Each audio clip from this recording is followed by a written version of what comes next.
Yeah, g'day everyone, and welcome back to the TryPod Live with Winnie and Clarkey, here to break down round 6 for you all, talk about how our best bets went. So, Winnie, let's start on that note. How are you going, my friend, and how did the best bets go this week? Well, you'd think I should be happy with 3-1 on best bets. You always want to win more than you lose, but I'm salty going all the way back to how the best bet concluded on Thursday night, and it was very bittersweet, of course, when my Finns beat the Panthers, and the best bet was either team 1-12, which, as I always say, I only take when I give the underdog a real chance. And I did say this, that getting either 1-12, it's like getting the underdog plus 12.5, but it's not quite the same because you do risk the chance the underdog wins 13 plus. And I swear that happens so often when I play that type of bet. And look, the Dolphins were way better than the Panthers. We may not start on that game, but when you are in a 12-point margin and the Panthers have the ball in attack, and then similar to that Broncos play the other night, where the grubber goes in behind, anybody could fall on it and it's game over, but it pops up in the Hammer's arms. He evades 7 people, and as soon as he gets that little bit of space, once he's even, he's leaving, and we get a 13-plus Finns win. I lose my best bet when I should have won that. Win the next 3, had Cronulla, mind you, only won by half a point, but there were a couple of late intercept tries there too. I had the Cowboys that had a strong win over the Bunnies, and then today I had the Tigers, and it wouldn't have mattered whether I played first half, which in fact I did, or full game. Maybe that's the game we start on. So, good round, even though I'm greedy, I wanted to sweep, and that's the last 3 weeks in a row we've had winning rounds, and I feel like my record should have been better. I do have to touch on the not so good side, which is the sharpshooters. I think went 0-4. Cadonis first loss, because he didn't get 1-12. Your Titans were blown out. Matty first loss, same story. He didn't get 1-12. The Savo Knights blown out. Geez, they were poor. Benny had Dearden for a try, did not cross, so he's still on the schneid. And Nicole, who goes for longer shots, had Lenu, who was in the headlines, but didn't cross the paint. Last tipped update was yours, mate, and I was proud of you yet again, because you put your heart to the side, used your head, and took on your Titans in what turned out to be a really good tip. Yeah, man. Well, I mean, every time I talk about footy, people will always bring it back to the Titans in some way and claim that I'm biased. So I thought, you know what? I truly believe in my heart that the Dragons will beat us. This is the only time I've ever given a tip against the Titans so publicly, I believe. But I called it, man. I said, I don't think we're up to this. We are right for the picking.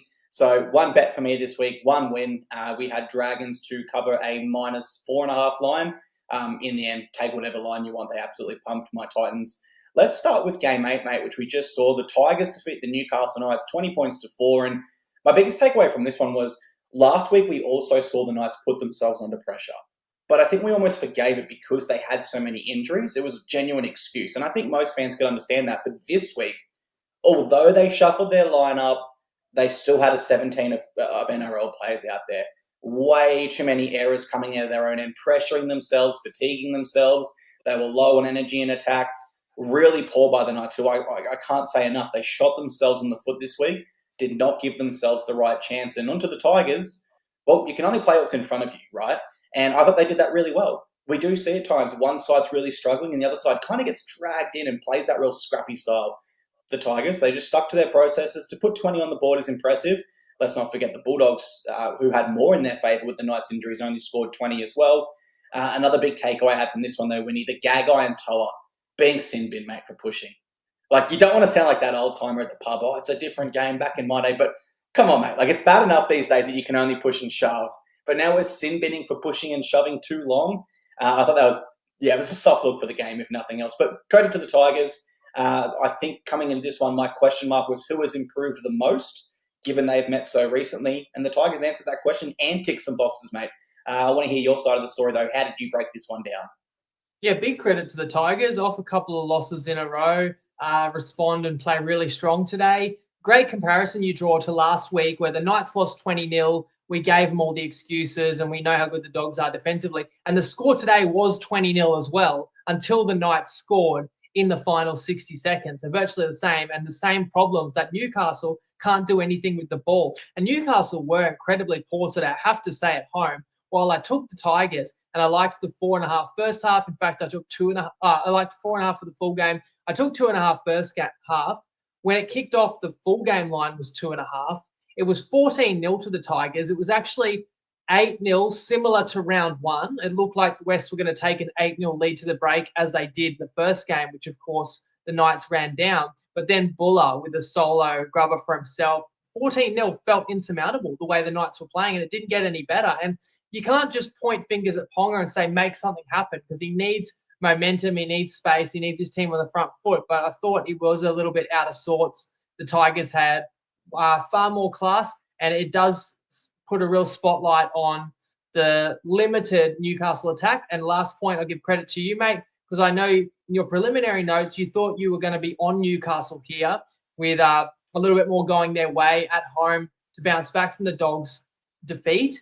And then when you saw the mass changes in the lineup, you flipped the script and said, actually, that's a lot of disruption. That's key pieces missing. And you were with me on the Tigers as well. Yeah, definitely. And that's one thing for the TryPod. We are going live an hour after team lists, or just over an hour after team lists. We're traveling from work, etc. So we get our notes done early. And I had to flip the script in our preview and say, well, my notes here don't make sense anymore, because I didn't expect the Knights to have this many changes, mate. So great work by the Tigers there. And let's rewind all the way to Thursday night in game one, where the Dolphins defeated the Penrith Panthers 30 points to 12. And my biggest takeaway is what is going on with the Panthers. And I mean that in the greatest respect to the Dolphins and their win, because it was awesome. But the biggest talking points from this game have to centre around the 4 reigning premiers. 4 premierships in a row, and they have started the season 1-5 and genuinely put themselves at risk of missing finals. Now, in my view, I know it's a bit of a cliche when we talk about the Panthers at the moment, but I think they look tired, and I think they're lacking confidence. So let me explain those 2 points a little bit further. In terms of their energy during games, this is a side that is conceding, I believe, on average 28 points or more this year. Now, in their recent seasons, they would not have dreamed of letting that many points in. And so I think they're putting themselves under so much pressure and really draining their energy on defense onto confidence. They are now trying to score on every play. And I think that's partly due to the low energy and the score creeping up and the scoreline pressure. I mean, they haven't had the patience this year to really sustain pressure and slowly come over the top of sides like they did for so many years in a row. And even Nathan Cleary, as great as he is, he forced passes in this game that didn't need to be passed. All of the Dolphins, really great signs, particularly in attack, where they've really found their mojo in the past 2 games. Coming into the Titans win and now this win, I don't think they've hit even 20 points this year. So they've ticked over 30 in both of those. So really great signs there. Also defensively, 20 missed tackles, Winnie, but 16 ineffective. Now, you typically don't see those 2 stat lines that close. I think that what that shows me is they did scramble really well. The first contact wasn't always perfect, and Panthers did have a few half chances in this game, but they shut them down really well. So when I look at this game, I've got questions for the Penrith Panthers, of course, but I also want to give huge credit to the Dolphins, who improved in both facets of their game, in my opinion, mate. How do you break this one down, though? Have you heard the stat about how Jerome Luai is the greatest defensive player in the history of rugby league? You heard that one? Worth looking into. So you look at last 4 or 5 years, Penrith's averaging like 2.5 tries a game conceded, like somewhere around 15, 16 points a game. And then Luai leaves. And now this year, as you say, they're conceding 5 tries a game, 28 a game. So look how bad their defense has got. And Luai goes to the Tigers. And in games that Luai has played, the Tigers are the best defense in the league. They're letting in less than or close to 2 tries a game. And it was on display again today. But when Luai didn't play a couple of times to the Tigers actually leaked 30-plus points. So it seems to be that simple. If Luai's in your team, you're going to be a brick wall. Obviously, the issues go beyond that. For me, I just look at this Penrith team. They just cannot lift their intensity to the level that it has been for the last 4 or 5 years, where they could sustain an intensity above any opponent and for prolonged periods of games and just play tougher and harder and faster than anybody else. And they just can't find that energy to get to that level again. And they're searching for it, and there's classy players there. But Penrith they just seem to be out of juice, and everybody else is sort of cashing in. And Penrith threw us off the scent by being so sharp in round one, I guess, putting a lot of importance in being on the world stage and putting in a good show in Vegas. And then I was also really impressed by Penrith in that Melbourne game where everything went wrong and they lost Cleary early. But Penrith's been a second best the rest of the season. Other people have talked about, instead of just expecting this is the week Penrith bounces back, this is the week, just keep backing against Penrith until they prove that they've righted the ship. I know Lester is rubbing it in, telling me not only did he pick my Finns, but he got 13 plus landings. So of course I'm gutted that I can't remember ever getting a team that didn't need to score, just picking the ball up and running 75 meters and scoring on the final play of the game to win a best bet if we needed like a total over or we needed a team to cover. It never happens. And I could bet another 10 years. I don't know if we get a play like that, but of course we get one that robs the best bet there. And it's like, I don't give out a lot of plays in a season, like I'm 13-8 right now. Like that should be 14-7. Like that, I should be like 67% this year, and I'm getting burned on these late finishes. But I will say another thing about the Dolphins. I believe they were written off after 4 games. Really easily could have beaten the Bunnies, got screwed with the venue change, had West in a strong position, had that commanding lead, played decent against Brisbane, though they were wasteful, and Brisbane's a tough opponent at Suncorp, and the conditions were tough that night. And everyone just looked at the Finns and said, that's a bottom 4 team. They never were. You learned that the hard way last week at Seabus. And then we see a bit more of what the Dolphins about. I believe, and I've said this from the beginning of the year, I believe that's a top 8 caliber team. And one last point on Penrith. I thought coming out of that game that Penrith's got a worse than 50-50 chance to make the 8. But looking at the odds, Penrith's still $1.70 to make it. So the miss would be like $2, $2.10. They sort of rip you off from the two-way market there. But personally, I'd probably back Penrith to miss at this point. Let us know in the comments. And I'm interested in just putting you on the spot, Clarkey. Are they in or out of finals footy this year? Keeping in mind, at least 5 of them are still going to get picked for Origin. That's my biggest concern there, I suppose, for them. In previous seasons, they've had so much depth and they've been on top of the ladder. So when Isaiah Yeo, Nathan Cleary, Brian Toto, these guys are coming back from Origin, Ivan Cleary's like, no, we're just going to rest you guys. We've got awesome depth that we're going to get experience and we're already on top of the ladder. And if we think Penrith look tired now, can we imagine when their key players are coming back from a grueling Origin series and backing up? So, look, I think even if they do make the 8 this year, Winnie, they probably won't be able to go as deep into the finals as they would like just due to that fatigue, just really starting to stack up on their side. Second game, mate, Dragons defeat my Titans 38 points to 16, and biggest takeaway for me, again, guys, I harp on it, but it's that period right before halftime and right after halftime. Now, we expect a close competition this year, and if you do want to win, that period is one you absolutely must execute in. The Dragons, they scored 4 of their 7 tries during that time period, 5 minutes before halftime and 5 minutes after, and they converted 3 of those. So that's 22 points, and that's simply too many. Titans, of course, off the mark in attack and defense. To me, it seems sides have kind of already figured out how to shut down their spine before they ever really took off. It did look really dangerous in the preseason with Keanu Kinney, Jaden Campbell, AJ Brimson. We had 3 running fullbacks there in the spine, but I think sides have figured it out. So there is something that needs to change there, most likely when Foran or Carter Gordon come back, you would imagine. But I was really impressed with the Dragons in this game. They've shown an ability to compete in most games they've been in this year. I just wonder, with the competition expected to be so tight this year, will they ultimately rue the loss to the Eels, where they're up by 12, or the Rabbitohs, where it was a similar story? I think they're up by 12 there as well. You give them those 4 competition points, and they're embedded in the top 4. So the Dragons do rise in my books from here, Winnie, but I do want to see them pushed a few more times in really tight games where they then come over the top and win before I can probably treat them as serious contenders. How do you see this one when you break it down? Yeah, will the Dragons rue those losses? Yes, they will. Because if they make the 8, they'll look back and go, geez, if we'd won a couple more of those, we could have been pushing top 4 or home final. And if they just missed the 8, of course, you look back at those games. And I think that it's clear when your shortcomings is your halves, that's really evident in tight games. Whereas if you're dominating the opponent, then your halves are going to have a more comfortable time of it. Interestingly enough, in this game, the first 30 was very even. And I feel like if the Titans had been able to convert some chances, it could have been quite a different game. But just nothing would quite click for the Titans. They'd drop a ball or they'd just spill an opportunity when they were camped on the Dragons line. I mean, I think the Titans did have 1 try in the first 30. Maybe it was 1 try. I think it was 1 try apiece about 30 minutes in, But then when the Dragons got back on top, they struck really quickly and really violently and get those those late tries before halftime, and all of a sudden the game has gotten totally away from the Titans.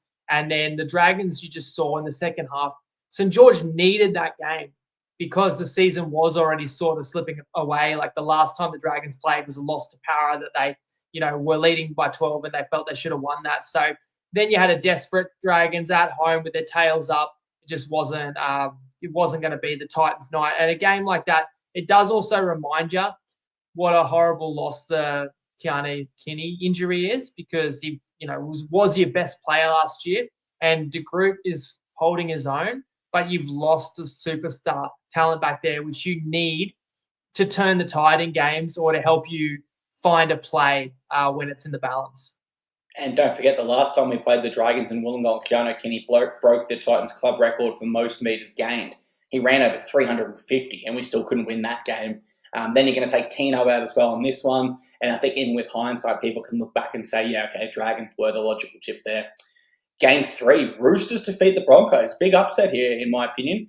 Broncos go down 26 points to 16. And to be honest, my biggest takeaway is how this game, in particular with the Broncos, really reminded me of their game against the Raiders earlier this year, where their forward pack lacked impact and physicality. Because you look at it stats-wise, and Carrigan and Haas were really good. Like, the stats don't make it seem like they had a poor game, but they just didn't have that impact. So I do think their forward pack missed the mark there. And for the Roosters, I want to give a massive rap to Nat Butcher. He wasn't there in round 1, and the Broncos punished his side up the middle. That was a monstrous effort with plenty of physicality the first time round. Now, I don't want to suggest he was the sole reason, but you look, there was a try, 150-plus metres, didn't miss a tackle. So it was a superb performance by Nat Butcher there, who certainly helped tighten up that middle to some extent. Slightly concerning signs for the Broncos, though, where it seemed like in the Raiders game, their forward pack wasn't dominating and their spine didn't really have a plan B. They didn't have a way to switch momentum. The plan B was to push the pass and go for Hail Mary's plays. We saw Reece Walsh with 4 errors in that game. We saw Ben Hunt with 300-plus games in this one, just throw it straight over the sideline to no one. And so when their forward pack doesn't get over the top early and doesn't allow their spine the time and space to really slow it down and think and use all their experience or X factor in the case of Reece Walsh, they really don't have a redundancy or a plan B, it seems. So I think they need to execute that area of their game if we want to consider them as true contenders, because you don't want to be coming into the finals with a clear deficiency in your game, because you know the opposition is just going to game plan around that all week and really try to execute on your Achilles heel. So work to go for the Broncos. For the Roosters, I'll finish by saying impressive, but similar to the Panthers win, Winnie, where I do still view this as an outlier. I don't have the Roosters rising too much high in my books until I really see some consistency build into their game. Do you think I'm being too critical there, or would you agree in your breakdown?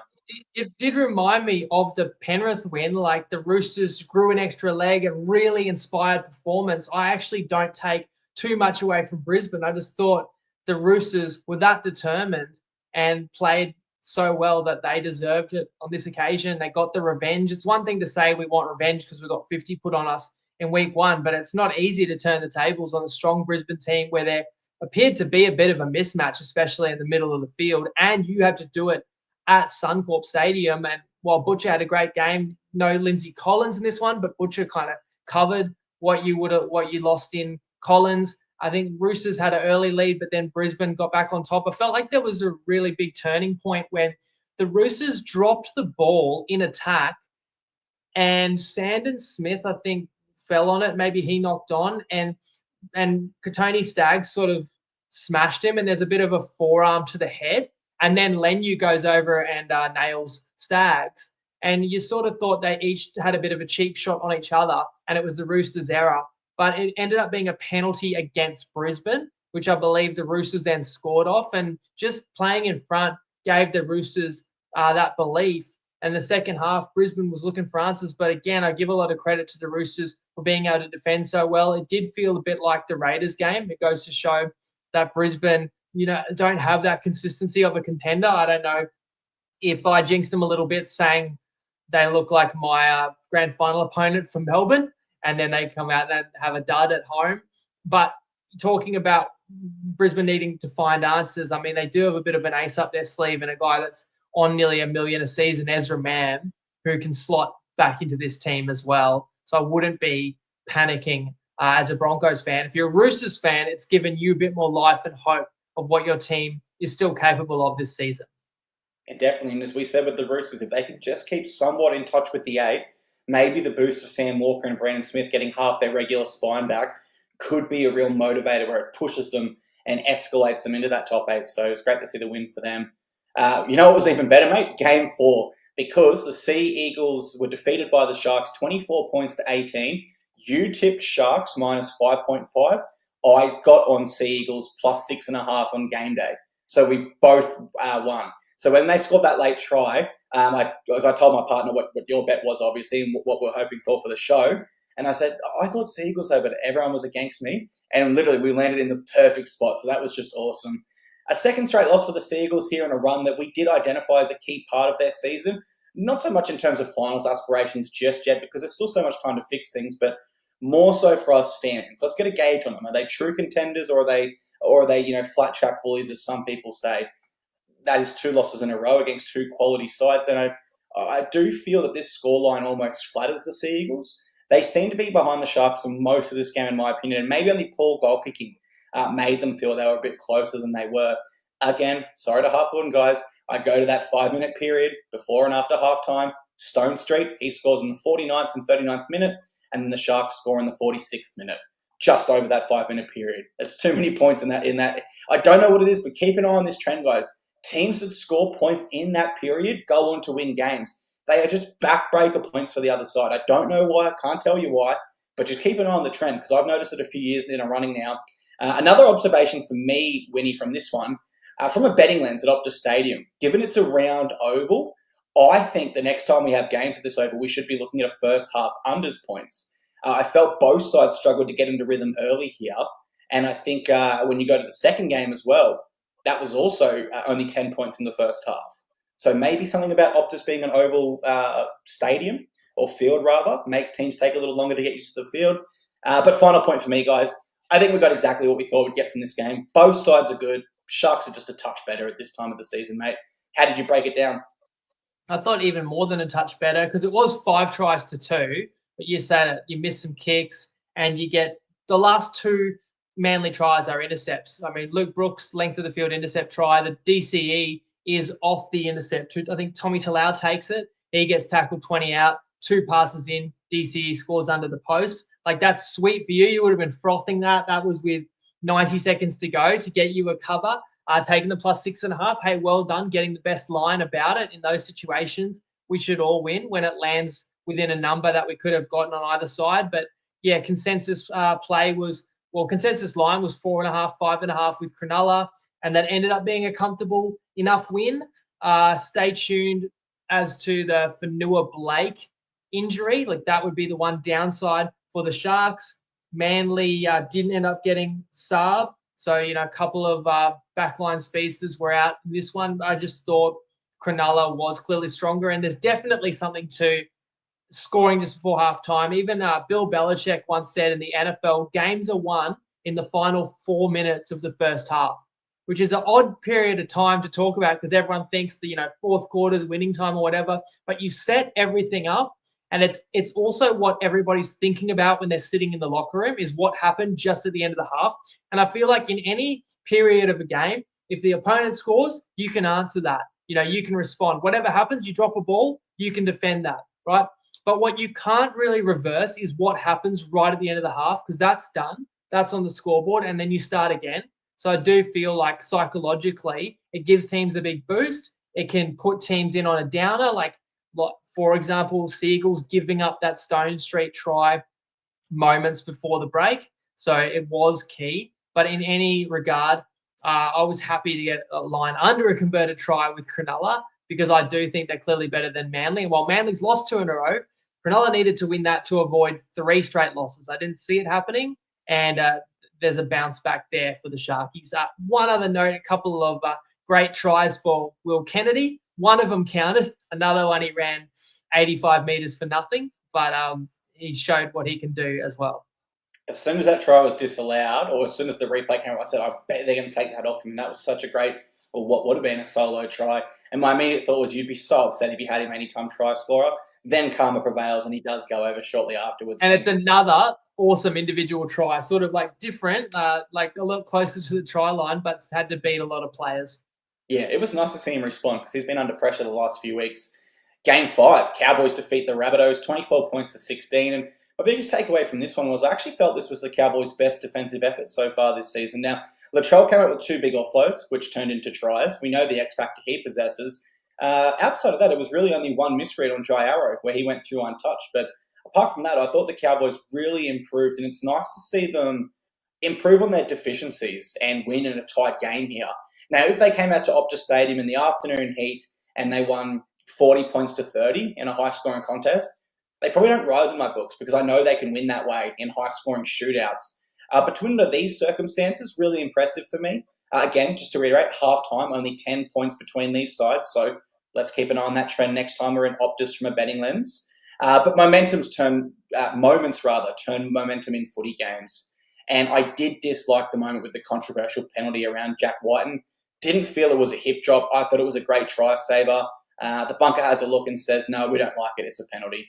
Wayne Bennett disagreed. And even Todd Payton in his post-game assessment said, I don't agree with that either. Of course, the Cowboys do score 1 minute after that. So really a match-defining decision there made by the bunker. And I just don't like it when there's so many ways a moment can change a football game.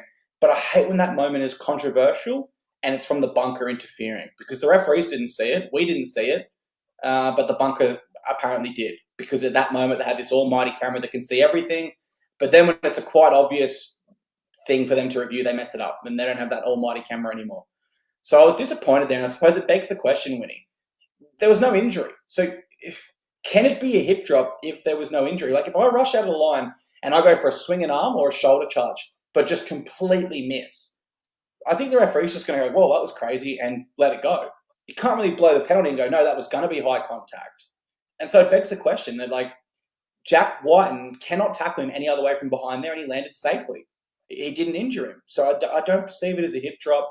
I just don't think he could have made that tackle any other way.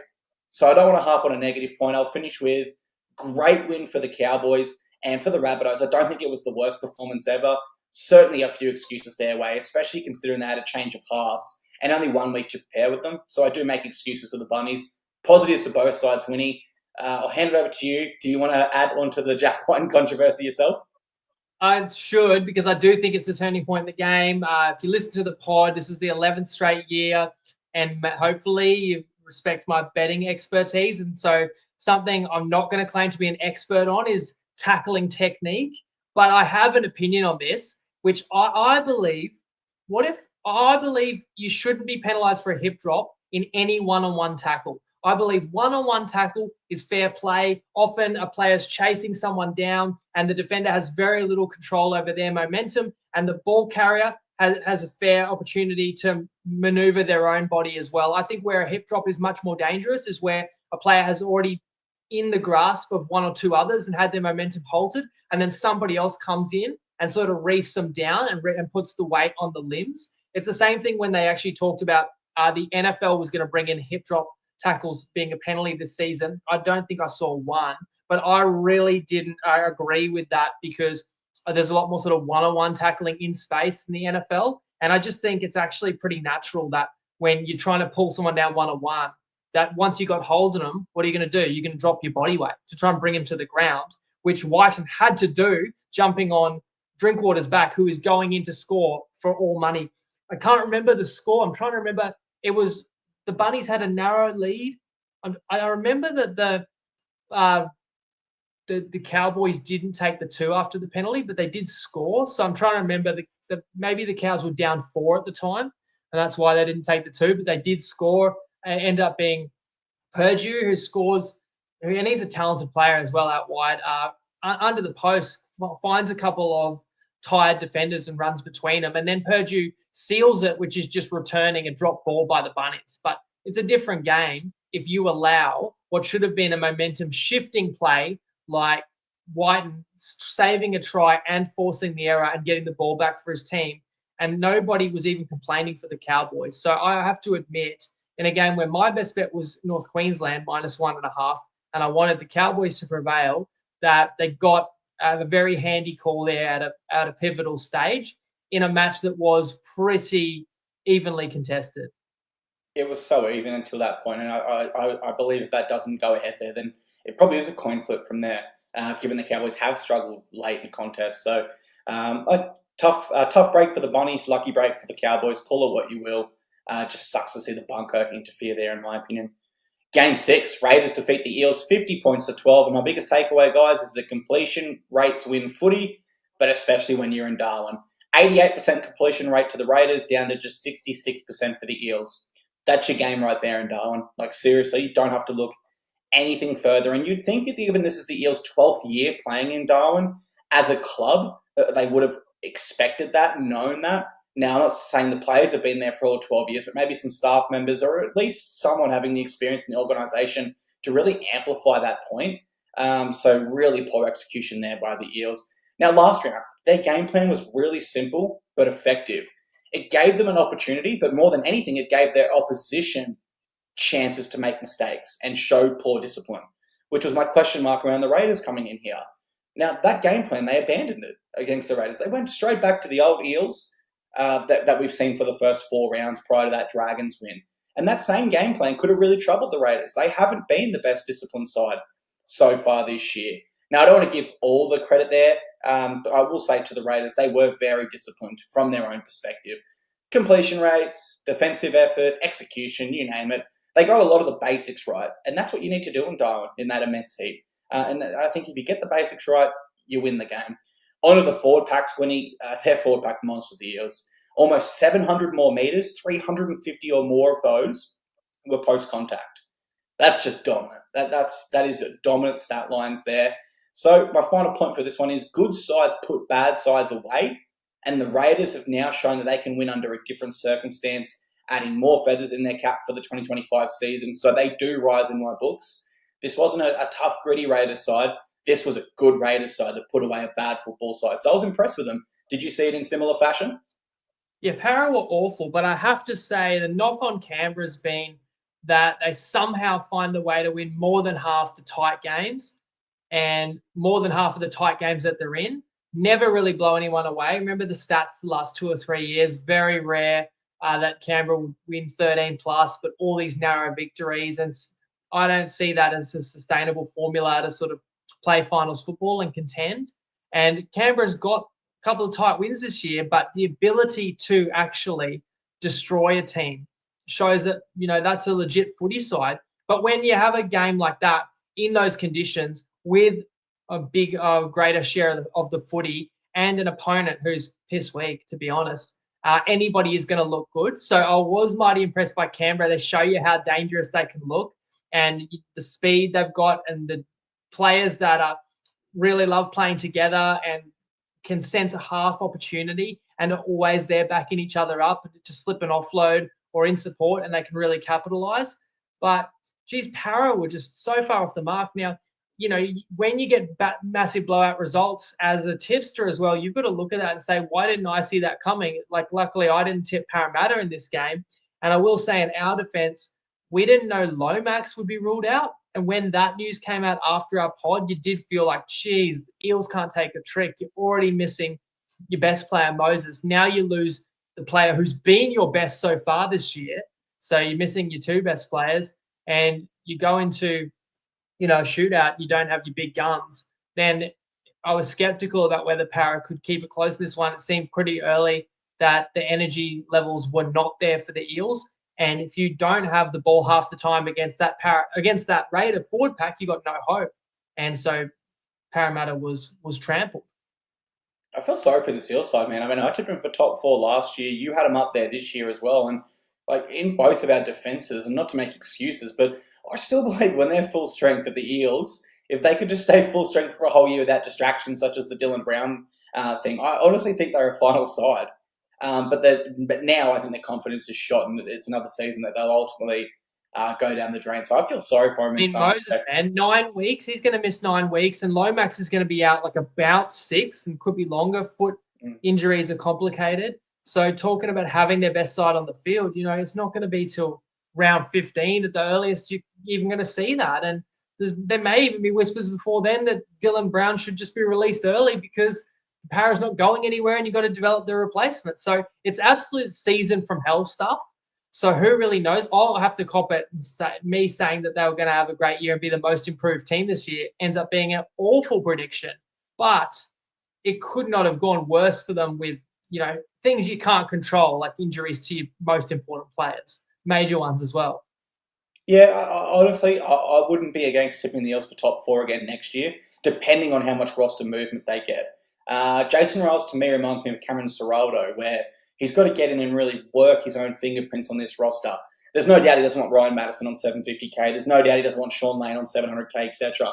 There's big money being soaked in all areas of their salary cap. So we can probably write the Eels off this year, guys. And if you can believe us for one more year, because we've already said it 2 years in a row, maybe 2026 can be a better year for them. Game 7, Storm defeat the Warriors 42 points to 14. Quick note for everyone, I was watching the UFC at this time, and Volk was fighting, so this was second viewing for me. But stats-wise, the Storm make it 17 in a row over the Warriors, and they've now won 23 of their last 25 at Amy Park.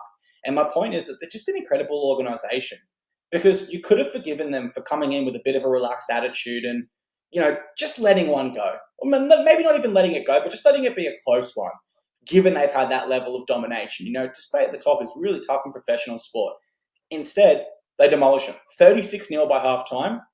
Game over right there. Forget the second half, right, guys? This is just like the Eels game in round 1. It's already won. The Storm don't have to prove a point. We already know how good they are.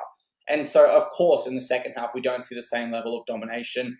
8 line breaks in this game. Just electric. Completely on another level to the Warriors here. And we know the Storm can blow a team off the park. We saw them do it to the Eels at home, and we seen them to do it to the Sea Eagles away. So I think when you come into this one as the Warriors, you have to say, look, we're not the first team they've done this to this year. We missed the mark against a very good side. It's only April, guys. Let's go back to the drawing board and see how we can respond next week. Because genuinely, you can't take too much out of this game more for either side. If you're the Storm, you go, great job, boys. We did what we were supposed to do, even more impressingly. And if you're the Warriors, you just say, we just got to move on. That was a horror show. How did you see this one when you broke it down though, Winnie? Well, as Joey said, watch out. That bogey side came into town. But in fact, it was, I've lost count again. What is it, 23 straight wins by Melbourne over New Zealand? A lot of them in big magnitude. Have you got it there? Yeah. 17 in a row. 17 in a row. Sorry, I don't want to sell New Zealand short, but it's not happy viewing. Although I said this in the preview, New Zealand should have won in Melbourne a year ago, but had no hope in this one. Obviously enjoyed the bye a little bit too much. It's 36-0 at halftime. You're exactly right. It was very similar to round 1. Speaking of Parramatta a moment ago, the Eels game in Melbourne, where that scoreline was like 44-4 at halftime. This was 36-0. From a betting perspective, I do feel bad for you if you had Melbourne by big margin, like 30 plus, or a common bet is win both halves. When you're up 36-0 at halftime and you're destroying a team, you absolutely expect that that's going to be easy money in the second half. And Melbourne completely switched off. Now, injury news, Jerome Hughes hurts his shoulder in the first half. You're going, uh-oh, but he played on, then didn't come out in the second half. So you wouldn't fear the worst there. You'd think that's probably more so precautionary because you got that luxury. But much more serious and more concerning would be Fisher Harris leaving early with a pec injury. And like if that's any type of serious pec tear, that's going to be a massive stint on the sidelines for New Zealand. So it's a very disappointing afternoon. But go all the way back to our season preview, and this was not a radical prediction, but we said like this Melbourne team, the way they're built, they were going to blow out a lot of teams this year. We thought they'd win more games than anybody else. They may still do that, but they've also got that most ruthless edge to them and that high ability and high ceiling to just run teams off the park with their speed and with their way that they can attack from anywhere on the park. And we saw absolutely champagne footy in the first half that made it a no contest in the second half. So you saw the better contest, seeing Volt get up. I didn't get to see that, but shout out to a legend. And just speaking of a massive sports weekend, I did want to just ask our followers, who else is going to be getting up tomorrow morning watching the Masters?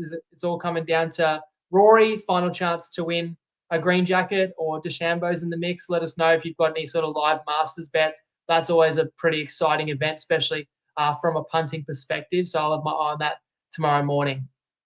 Love it, mate. So that's a good week for the TryPod guys. Winnie goes 3 from 4. I go 1 from 1. And don't forget, we'll be back next Tuesday, 5:30 p.m. to break it all down for you again. And we'll have all of our best bets for you there. So we look forward to seeing you live Tuesday, 5:30 p.m. Cheers, legends. And over to you, Winnie, to say farewell.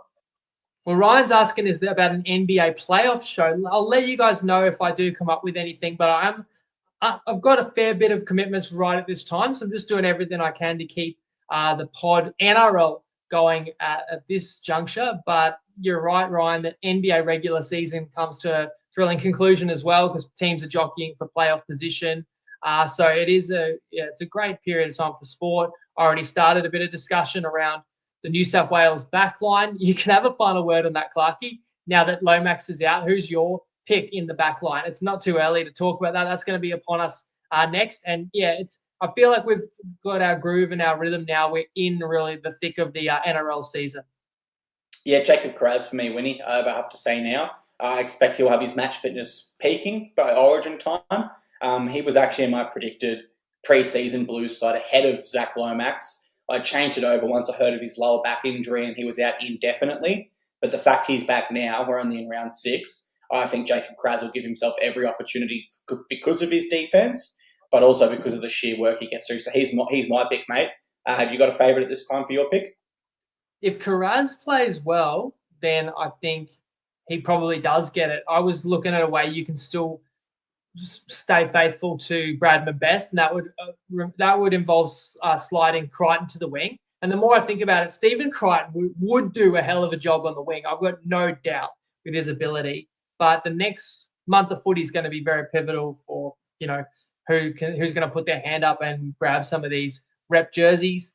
We've got Thursday night footy again this week. But speaking of Kiraz and the Bulldogs, of course, we've got the Good Friday afternoon game too coming up, and they're expecting a record crowd there at a course. So really looking forward to that.